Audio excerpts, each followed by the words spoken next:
Morning to everybody. आपके अपने channel Achieve Dreams Education Hub में स्वागत है। आज हम आधुनिक भारत का पार्ट 5 पढ़ेंगे, आधुनिक भारत के इतिहास का, और जिससे संबंधित जितने भी रिलेटेड क्वेश्चन होंगे हम आगे डिस्कस करते रहेंगे। तो चलिए तो दोस्तों, बिना टाइम वेस्ट किए हम स्टार्ट करते हैं। लेकिन इससे पहले अगर आप मेरे चैनल में नए आए हुए हैं तो मेरे चैनल को सब्सक्राइब कीजिए, लाइक कीजिए, शेयर कीजिए एवं बेल आइकन का बटन ज़रूर दबाएं, जिससे आपको मेरे हर वीडियो की नोटिफिकेशन सबसे पहले मिलती रहे। तो चलिए तो दोस्तों स्टार्ट करते हैं। आज का पहला क्वेश्चन,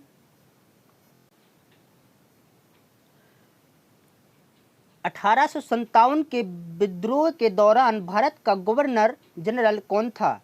तो 1857 के विद्रोह के दौरान भारत का गवर्नर जनरल लॉर्ड कैनिंग था। ठीक है दोस्तों, तो इसको डिटेल में देखते हैं। तो 1857 के दौरान भारत का गवर्नर जनरल लॉर्ड कैनिंग था। इस विद्रोह का एक अन्य परिणाम महारानी विक्टोरिया का घोषणा पत्र था। ठीक है दोस्तों, तो और 1 नवंबर 1858 ईस्वी को इलाहाबाद के मिंटो पार्क में लॉर्ड कैनिंग ने महारानी का घोषणा पत्र पढ़ा। तो महारानी का घोषणा पत्र 1 नवंबर 1858 ईस्वी को इलाहाबाद के मिंटो पार्क में लॉर्ड कैनिंग ने पढ़ा था। अब कैनिंग वायसराय कहलाया गया था। इसको पोस्टिंग 1 नवंबर के दिन ही मिल चुकी थी। ठीक है दोस्तों, तो नेक्स्ट क्वेश्चन स्टार्ट करते हैं। नेक्स्ट क्वेश्चन देखते हैं दोस्तों, 1857 के विद्रोह का प्रशासनिक परिणाम शक्ति का अंतरण था। तो नेक्स्ट क्वेश्चन, इसका आंसर है ईस्ट इंडिया कंपनी से ब्रिटिश सम्राट को। ठीक है दोस्तों, 1857 के विद्रोह का प्रशासनिक परिणाम शक्ति का अंतरण, मतलब उसका अंतर क्या था ईस्ट इंडिया कंपनी से ब्रिटिश सम्राट को। तो इसको डिटेल में देखते हैं दोस्तों। तो 1857 के विद्रोह का प्रशासनिक परिणाम शक्ति का अंतरण था, जो ईस्ट इंडिया कंपनी से ब्रिटिश, यहाँ पे ब्रिटिश लिखा है दोस्तों, ब्रिटिश सम्राट को भारतीय शासन की बागडोर सौंपने से पहले इसके लिए भारतीय शासन अधिनियम 1858 पारित हुआ। ठीक है दोस्तों, 1858 पारित हुआ, यहाँ 18 है, 1858 पारित हुआ। अब भारत का प्रशासन प्रत्यक्ष तथा विदेश नीति से होने लगा, जिसके लिए the secretary of state for India, Bharat सचिव का पद सृजन किया गया। नेक्स्ट क्वेश्चन देखते हैं दोस्तों। नेक्स्ट क्वेश्चन है दोस्तों, ब्रिटिश व्यक्तियों में से किसने स्वीकार किया था कि 1857 का विद्रोह एक राष्ट्रीय विद्रोह था? तो डिज़रेली ने यह स्वीकार किया था कि यह राष्ट्रीय विद्रोह है। ठीक है, इसे 1857 की क्रांति के नाम से भी जाना जाता है। ठीक है दोस्तों, तो इस क्वेश्चन को डिटेल में देखते हैं। तो ब्रिटिश व्यक्तियों में से डिज़रेली ने स्वीकार किया था कि 1857 का विद्रोह एक राष्ट्रीय विद्रोह था, और भारतीय इतिहासकार 1857 के विद्रोह को सैनिकों द्वारा छोटे स्तर पर किए गए विद्रोह के रूप में व्याख्या एक करते हैं। इन सभी का मानना था कि 1857 ईस्वी में राष्ट्रीय भावना का अभाव सैनिकों में था। इसके अतिरिक्त ब्रिज रैली का साथ देने वाले जवाहरलाल नेहरू, वीर सावरकर आदि ने 1857 को प्रथम स्वतंत्रता संग्राम की संज्ञा दी थी, मतलब इसका नाम दिया था। ठीक है दोस्तों, तो नेक्स्ट क्वेश्चन देखते हैं। किसने 1857 के विद्रोह के कारणों का विश्लेषण करते हुए अंग्रेजों तथा मुसलमानों के बीच मेल मिलाप की वकालत की थी? तो दोस्तों, सर सैयद अहमद खान ने अंग्रेजों तथा मुसलमानों के बीच मेल मिलाप की वकालत की थी। तो इस क्वेश्चन को डिटेल में देखते हैं दोस्तों। तो सर सैयद अहमद खान ने 1857 के विद्रोह के कारणों का विश्लेषण करते हुए अंग्रेजों तथा अंग्रेजों तथा मुसलमानों के बीच मेल मिलाप की वकालत की। और सर सैयद अहमद खान 1857 के विद्रोह के समय बिजनौर के सदर अमीन पद पर थे। बिजनौर के सदर अमीन पद पर थे। उन्होंने इस विद्रोह के कारणों का विश्लेषण अपनी पुस्तक an essay on the cause of the Indian revolt में की है।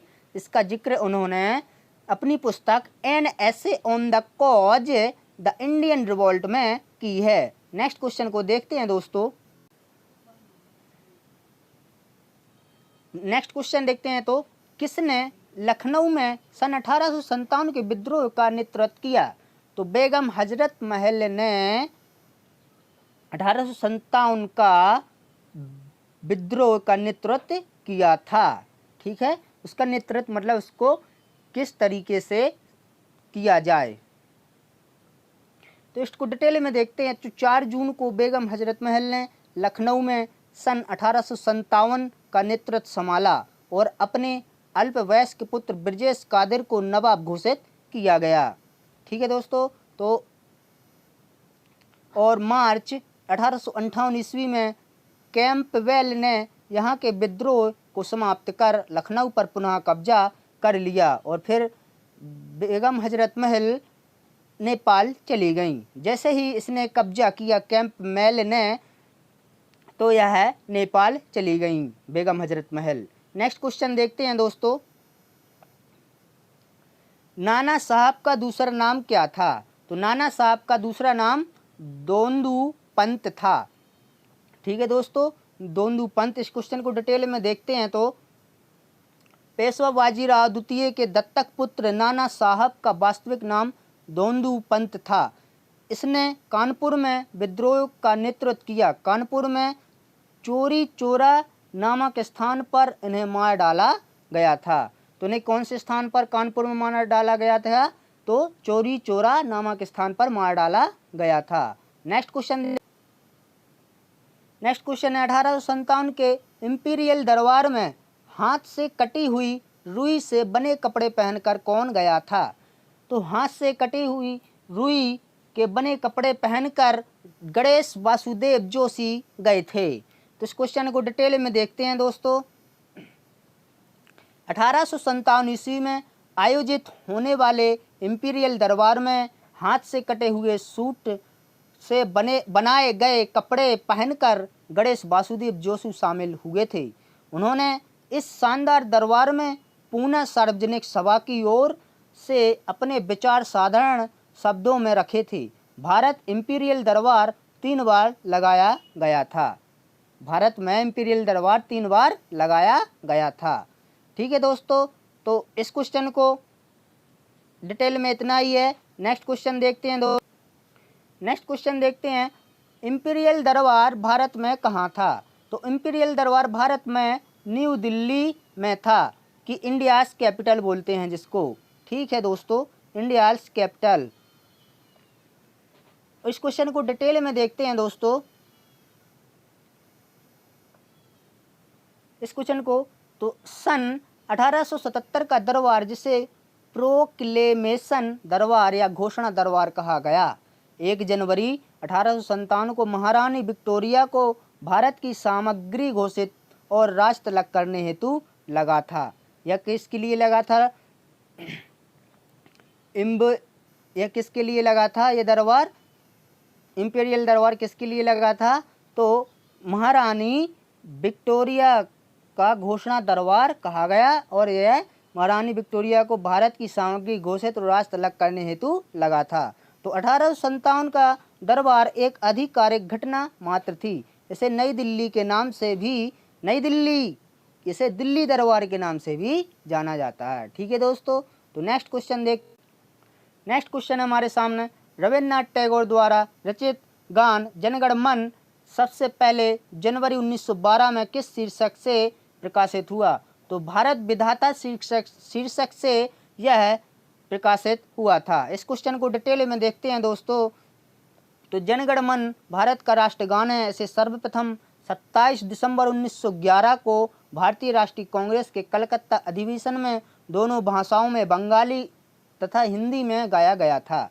ठीक है दोस्तों, इससे क्वेश्चन निकल के आता है भारत का राष्ट्रगान कब अपनाया गया था और कहाँ और किस भाषाओं में गाया गया था। तो 27 दिसंबर 1911 को यह 2 भाषाओं में गाया गया था और पूरे गांव में 5 पद हैं। गांव नहीं, गान में, पूरे गान में 5 पद हैं। रविंद्रनाथ टैगोर द्वारा लिखित इस गान को सबसे पहले 1912 ईस्वी में भारत विधाता शीर्षक से प्रकाशित किया गया था। भारत सरकार द्वारा राष्ट्रगान के प्रारूप में 24 जनवरी 1950 को अपनाया गया था। ठीक है दोस्तों, तो भारत में से कब अपनाया गया था? तो 24 जनवरी 1950 को। नेक्स्ट क्वेश्चन देखते हैं दोस्तों। तो कांग्रेस का 1906 का अधिवेशन जिसमें स्वराज्य को लक्ष्य घोषित किया गया था, कहाँ पर हुआ था? तो यह कलकत्ता में हुआ था दोस्तों। इसको डिटेल में देखते हैं तो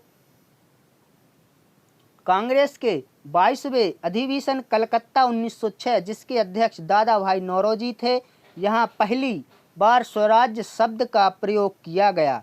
इस अधिवेशन में तत्कालीन सांप्रदायिक दंगों एवं क्रांतिकारी आंदोलन तथा उग्रवादियों की लोकप्रियता में वृद्धि के कारण उदारवादियों का प्रभाव कम हो गया। भारतीय राष्ट्रीय कांग्रेस के सूरत विभाजन 1907 की नींव यही पड़ी थी, जिसमें गरमपंथी बाल गंगाधर या लाला लाजपत राय को अपना अध्यक्ष नियुक्त करना चाहते थे। तो आज की वीडियोस में इतनी क्वेश्चन डिस्कस किए हमने। तो तब तक के लिए धन्यवाद। हम फिर अगली वीडियो में फिर मिलते हैं आपके अपने YouTube channel Achieve Dreams Education Hub में। तो चलिए तो दोस्तों, तब तक के लिए धन्यवाद। अगर आपको इस वीडियो की PDF फाइल चाहिए तो मैंने डिस्क्रिप्शन बॉक्स में टेलीग्राम ग्रुप की लिंक डाल दी है, तो आप उसमें जाकर के टेलीग्राम ग्रुप को ज्वाइन कीजिए और PDF फाइल प्राप्त कीजिए। धन्यवाद।